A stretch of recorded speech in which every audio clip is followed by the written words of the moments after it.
देखिए, एक तो मैं आपको, आपने डॉन का जिक्र किया, मुझे नहीं पता कि डॉन की वो तस्वीर है या किसी ने उसको एडिट करके।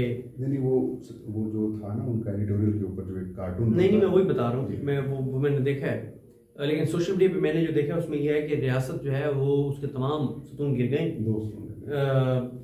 जो मैंने वीडियो देखी उसमें तमाम सतून गिर गए, 2 गिरे हुए हैं। लेकिन मैं यही तो बता रहा हूँ ना आपको। अच्छा। मैंने जो तस्वीर देखी उसमें तमाम सतून गिर गए हैं, सिर्फ एक चीज के ऊपर रियासत पूरी खड़ी है और वो बंदूक है। बंदूक के ऊपर रियासत खड़ी हुई है। तो मैंने जो तस्वीर देखी है वो ये वाली तस्वीर, आप मतलब हकीकत के ऊपर तो यही है, लेकिन डॉन ने कुछ और। अच्छा, डॉन ने कुछ और छापा। मैं डॉन ने कहा कि 2 बचे हुए हैं, एक तो पार्लिमान है और दूसरी एग्जीक्यूटिव है। अच्छा, लेकिन मेरा ख्याल है कि वो, मेरे ख्याल में वो दोनों स्तूप भी गिरे हुए। मैं तो उस तस्वीर से इत्तेफाक करता हूँ जो रिजवान रज़ी साहब ने ट्वीट की हुई है। अच्छा। जिसमें एक ही स्तून पे रियासत खड़ी है और वो बंदूक है।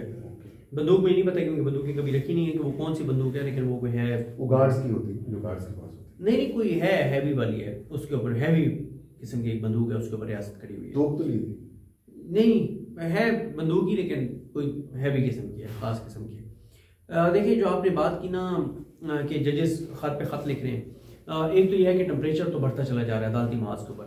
और मैं आपको ये भी अर्ज कर दूं कि चीफ जस्टिस पाकिस्तान जस्टिस जाहिर अफरीदी के लिए मुश्किलात भी बढ़ रही हैं। इन खतूत के मैं 2 इम्पैक्ट देख रहा हूँ। एक तो इसका इम्पैक्ट मैं लॉन्ग टर्म देख रहा हूँ। लॉन्ग टर्म ये देख रहा हूँ कि तारीख लिखी जा रही है ना, तारीख में लिखा जाएगा कि जाहिर अफरीदी को नून लीग ने सिलेक्ट किया, मुंतखब किया, चुना, नवाज और जरदारी ने कहा कि ये बंदा सही है, और फिर वो उनकी तौक़ात पे पूरा भी उतरे। फिर जिस तरह से अदलिया को उन्होंने कोर्ट पैकिंग की, अदलिया को तबाह किया, बर्बाद किया, नालायक जजेस लगाए, पैसे लेके जजेस लगे। ये मैं नहीं कह रहा, हमारे सीनियर है ना मलिक साहब, उन्होंने अपने ब्लॉग में कहा है कि जो सिंध में जज लगे हैं उनसे जो है वो पार्टी फंडिंग के नाम पे पैसे मांगे गए, और उन्हें कहा गया कि आप जो हमें पैसे देंगे जज लगने के, वो 5-6 महीने में आप पूरे कर लेंगे, यानी आप कमा लेंगे रिश्वत के जरिए। मतलब ये कि इंसाफ पैसे देकर। हाँ, तो इंसाफ तो नहीं होता पैसे लेके, इंसाफी होती है ना पैसे लेके। तो आप 5-6 महीने वो पैसे पूरे कर लेंगे, बाकी फिर आगे आपकी बचत ही बचत। हाँ, तो एक तो ये बात है। दूसरा, पंजाब वाले जजों में भी चल रहा है कि किसी एक ने 25 करोड़ रुपया, सोशल मीडिया पे चल रहा है कि 25 करोड़ रुपया दिया, और जाहिर है 25 करोड़ रुपया जो है ना वो कुछ भी नहीं है। जज हाई कोर्ट का ना कुछ भी नहीं है। 25 करोड़ तो वो जिस तरह की बातें हो रही हैं कि उन्हें कहा गया कि आप चोर बाजारी होगी, फिर पैसे लेके फैसले करना, तो वो 2 साल में पूरे कर लेंगे।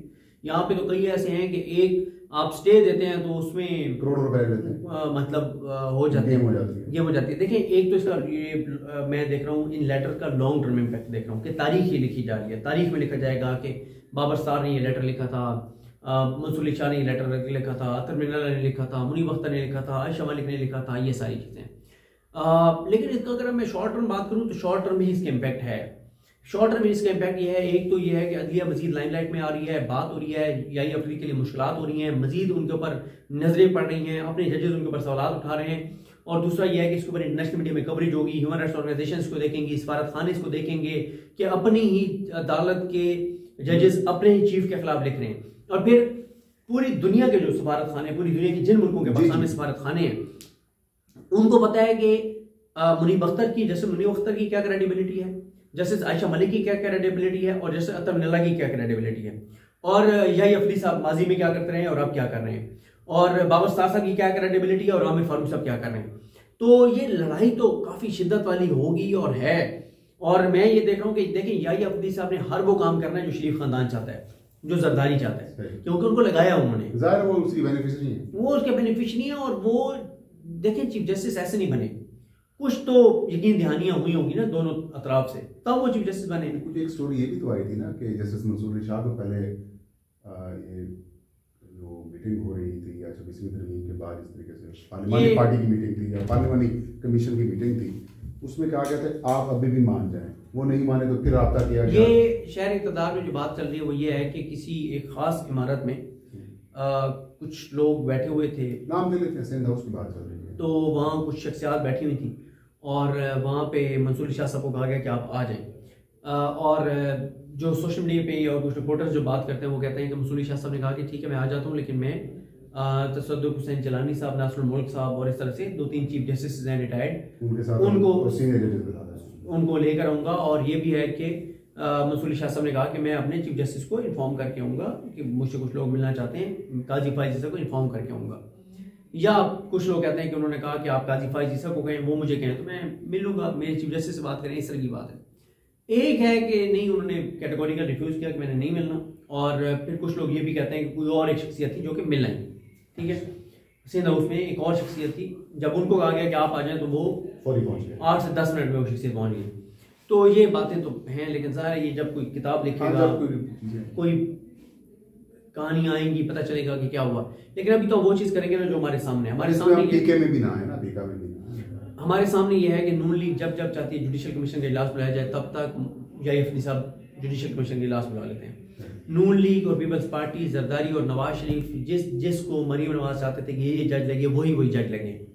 जो नहीं, वो मियाँ साहब उससे बड़ा काम कर रहे हैं ना भाई, उससे जज लग के क्या करना है? जो जिसके जज लग रहे हैं सारी अदालतों में, तो उसने जज लग के क्या करना है? जिसका चीफ जस्टिस लगा हुआ है, चीफ जस्टिस पाकिस्तान जिसका लगा हुआ है, तो उसने क्या करना है भाई, हाई कोर्ट का जज लग के। और फिर उसके अलावा ये है कि वो सारी चीज़ें हो रही हैं। फिर मंसूर शाह साहब और अकील अब्बासी साहब और आयशा मलिक साहबा से जिस तरह से केस वापस लिया गया, जो आजम ज़ी तारड़ और नून लीग चाहते हैं वही चीज़ें हो रही हैं, ठीक है। मुझे ये तो नहीं लगता कि याहिया अफरीदी साहब इन खतूत के ऊपर कोई एक्ट करेंगे या थोड़ी सी अपने इदारे में रहम करेंगे, मुझे ये तो नहीं लगता बिल्कुल। थोड़ा सा मतलब कि ज़मीर भी नहीं जागता सर। ज़मीर आपका तब जागता है जब आप मेरिट पे किसी ओहदे पर बैठे हो, जब आप कंप्रोमाइज करके आए हो ना, तो फिर आप पहले अपने ज़मीर को ज़िबा करते हैं, अपनी खुददारी को ज़िबा करते हैं, अपना सब कुछ पहले कुर्बान करते हैं। कुर्बान करने के तो खत्म मट्टी डालते हैं उस पे, ज़िबा करते हैं ना, कुर्बानी तो बड़ी अच्छी लफ्ज़ है। हाँ, ज़िबा करते हैं आप अपनी खुददारी को, अपने ज़मीर को। आप कहते हैं कि मेरा ज़मीर, मेरी खुददारी, ये मैं आपके सामने ज़िबा कर रहा हूँ, मेरे अंदर आप कोई ना ज़मीर है ना खुददारी है। फिर ओहदे आजकल मिलते हैं, आपको पता ही है इस वक्त जो ओहदे से। काजी साहब ने एक बार पूछा था अपने घर में, वो भी डिस्कस हो रहा था जब हम पेंडा खा रहे थे, शरबत खा रहे थे, कि आपसे काजी साहब ने एक बार पूछा था कि आपने कब्र में नहीं जाना? नहीं, उन्होंने वही कहा था कि आप मुसलमान हैं। मैंने कहा जी, कहते सच बोला करो। मैंने कहा ठीक है सर। तो वो खुद जितने बड़े मुसलमान थे। नहीं, इनको नहीं आती यार। देखिए, याहिया अफरीदी साहब पहले भी कोई इतने वो नहीं थे कि आप कहें कि उन्होंने कोई बड़े फैसले दिए हुए हों। वो हमेशा पतली गली से निकले, जहाँ पे भी मुख्तदर हलकों की बात आई, हमेशा से ही जहाँ पे भी उनको पता है कि इदारों का मामला है, तो वो दरमियानी रास्ता इख्तियार करते, ठीक है। और अब भी देखिए, 26वीं आईनी तरमीम के तहत चीफ जस्टिस लगना ही इस बात की इंडिकेशन थी कि चीज़ें उसी तरह से होंगी जो नून लीग और पीपल्स पार्टी चाहते हैं। लेकिन मैंने आपको बताया कि उनके लिए मुश्किलात मैं बढ़ती हुई देख रहा हूँ। याहिया अफरीदी साहब के लिए बहुत मुश्किलात बढ़ती हुई देख रहा हूँ, और बहुत मुश्किलात बढ़ेंगी उनके लिए। और उनके अपनी अदालत के जजेस ये सारा कुछ लिख रहे हैं, और इसको इतनी आसानी से वो इग्नोर नहीं कर सकते। इग्नोर करेंगे तारीख में तो जो उनके साथ होगा सो होगा, लेकिन अभी भी उनके लिए चीज़ें ख़राब होना शुरू हो जाएंगी। क्योंकि देखें ना कि 4 जजेस हैं सुप्रीम कोर्ट के। इससे पहले आपको पता है कि वो जो आयशा मलिक साहबा ने नोट लिखा, अकील अब्बासी साहब का फैसला है उनके साथ, तो ये चीज़ें हैं। और उधर से हाई कोर्ट के जजेस एक्टिव हैं, उन्होंने रिप्रेजेंटेशन दायर की हुई है। तो मुझे कोई याहिया अफरीदी साहब के लिए सूरत हाल ठीक नहीं लग रही। लेकिन इस सब में याहिया अफरीदी साहब की एक खुशकिस्मती ये है कि इदारे उनके साथ खड़े हैं, और नून लीग और शरीफ खानदान और जरदारी उनके साथ खड़ा है। और दूसरी उनकी खुशकिस्मती ये है कि जो लोग इनके साथ खड़े हैं, इदारे और नून लीग और पीपल्स पार्टी और ये सारे, उन्होंने बुकला तंजीमों को भी मैनेज किया हुआ है। तो ये 2 याहिया अफरीदी साहब के प्लस पॉइंट्स हैं।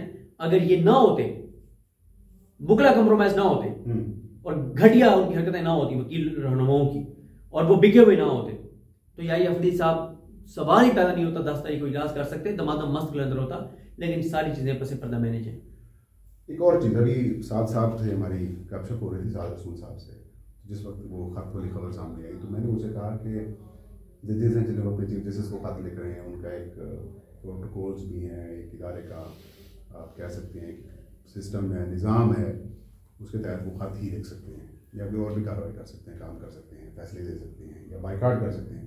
लेकिन जो पाकिस्तान की वकला तंजीमें हैं, बड़े बड़े जजेस हैं, रिटायर्ड जजेस हैं, या फिर जो बार काउंसिल हैं, जो इस वक्त इस सारे रिजीम को उसके एंटी हैं, क्या वो इंटरनेशनल कोर्ट ऑफ जस्टिस में खत नहीं ले सकते कि पाकिस्तान का जो अदालती निज़ाम है वो ज़मीन बोझ हो चुका है, अदालती निज़ाम को कंट्रोल कर लिया गया है, इंडिपेंडेंस ऑफ जुडिशरी जो है वो बिल्कुल ख़त्म होकर रह इंसाफ का सिस्टम बिल्कुल तबाह और बर्बाद होकर रह गया है। लोगों को इंसाफ से तवक्कुआत ख़त्म होते जा रही हैं और एक पाकिस्तान बराए नाम जमहूरी मुल्क है, तो इंटरनेशनल कोर्ट ऑफ जस्टिस या फिर जो और बड़ी बड़ी जो बार्स हैं, इंटरनेशनल बार्स हैं, उनको नहीं खत लिख सकते दुनिया की तवज्जो हासिल करें? नहीं करेंगे ना। मैंने यार आपको बताया हुकला तंजीमें जो है ना, वो और हुकला रहनुमा ये सब कंप्रोमाइज्ड हैं। वो कहते हैं कि वो इन्होंने नारा लगाया था, अली मजकूर साहब वगैरह ने, हामिद खान साहब वगैरह ने, साहब वगैरह ने, नहीं छेड़ेंगे। ये कहते थे हम मंसूर अली शाह को चीफ जस्टिस की कुर्सी पर बिठाएंगे, फिर क्या वो बिठा लिया। इन्होंने किया क्या? कहीं 10 वकील भी इकट्ठे हुए हैं। तो वकला तंजीमों की बात करें, वकला तंजीमों की सहूलतकारी बगैर ये सब कुछ हो नहीं हो सकता था जो जाइए अपनी सब कर रहे हैं। बहुत शुक्रिया सर साहब, आपने अपनी कीमती वक्त से नवाजा। ये था आज का वीलाग। मुझे इजाज़त दीजिए। अल्लाह सब कहानी से।